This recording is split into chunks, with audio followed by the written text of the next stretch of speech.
Chers frères et sœurs, comme je l'expliquais dans la mission d'introduction, c'est en ce jour où nous célébrons la solennité de Saint Jean le Baptiste, où liturgiquement l'Église ne permet pas d'autres célébrations liturgiques, que nous nous retrouvons pour prier pour notre sœur Teresa, qui a été rappelée au Seigneur.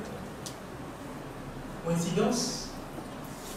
Oui, mais je dirais plus providence.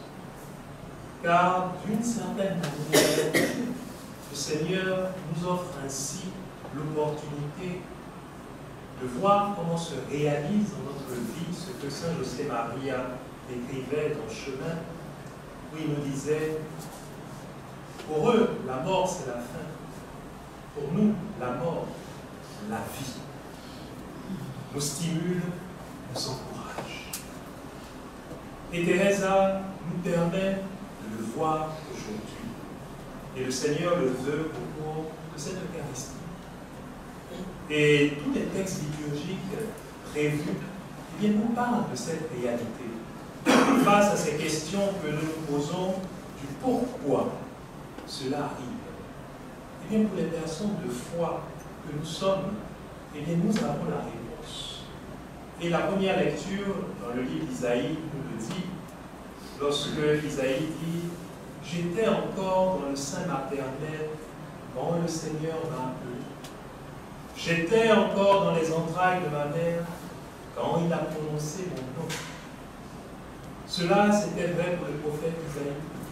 Cela, c'était vrai pour Saint Jean le Baptiste, qui a été choisi pour être eh bien, celui qui annonçait la venue du Christ. Cela était vrai pour la vie de Teresa. Le Seigneur l'a appelé pour une belle et grande mission. Faire l'opposé en annonçant eh bien, l'Évangile, en donnant sa vie au service des autres.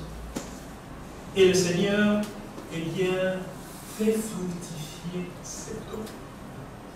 Et cela doit nous aider pour nous aujourd'hui, eh bien, pour voir combien une vie comme celle de Teresa, et les témoignages sont nombreux dans la presse, on décrivait une personne vivante, vitale, joyeuse, parce que remplit la mission qu'elle accomplissait, annoncer le Christ et partager avec tous eh bien, ce qu'elle avait reçu du Seigneur. Et cela, c'est cela qui l'a conduite en Côte d'Ivoire, justement, pour partager cet amour du Christ en servant les personnes avec ce projet solidaire. Et c'est là que le Seigneur l'a appelé. Et cela doit nous aider toujours à voir, eh bien, face à ce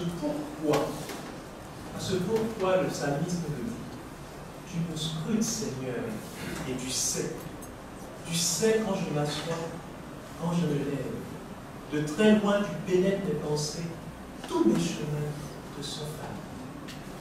Le Seigneur sait tout. Et il savait que justement Teresa eh bien, était prête.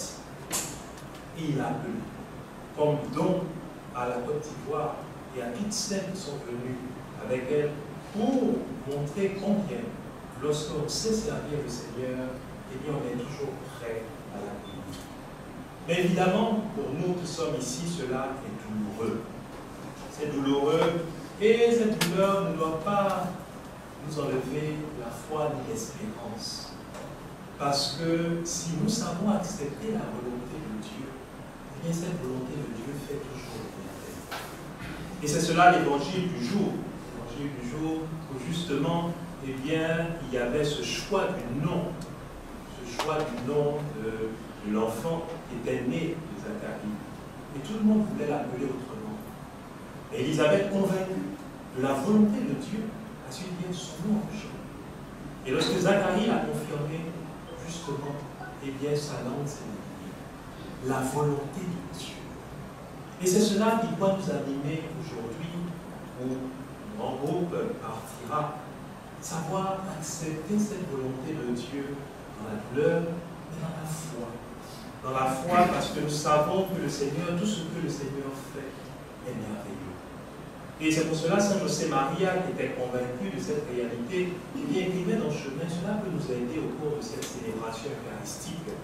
Il disait, dans le point 691, tu passes par une grande tribulation, tu es en proie à des contradictions, très lentement, comme en le savourant, dans cette prière vigoureuse et virile, dit que la juste, que l'aimable volonté de Dieu soit faite, accomplie, louée et éternellement exaltée par-dessus toutes choses.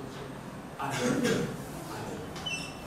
Prière que Saint José Marie a répétée dans des moments de douleur, lorsqu'il avait perdu sa mère, lorsqu'il a perdu ses enfants, comme Teresa. Et du ciel, il nous demande d'avoir cette foi. Et cela doit nous aider, nous aussi, aujourd'hui, eh bien, lorsque nous voyons la vie de Saint Jean-Baptiste, qui s'est achevée aussi comme don au Seigneur, de voir que la vie de Teresa est un don total, livré, et qui donnera de nombreux fruits.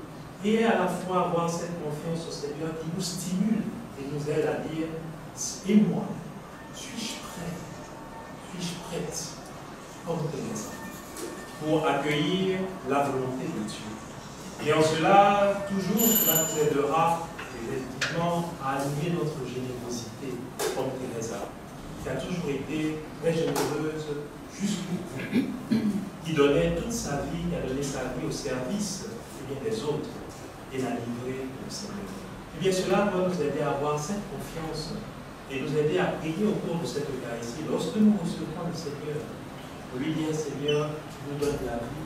Et nous croyons que Teresa, pour laquelle nous prions maintenant, nous sommes convaincus qu'elle aussi, elle prie pour nous. Et cela, le Père, le Père de l'Opus Dei nous le disait, Teresa a été appelée un samedi, le jour de la Vierge Marie. Et cela nous confirme. Et cette célébration aujourd'hui, Teresa, le jour de Saint Jean-Baptiste, nous confirme que Teresa voit le Seigneur face à face avec la Vierge Marie et intercède.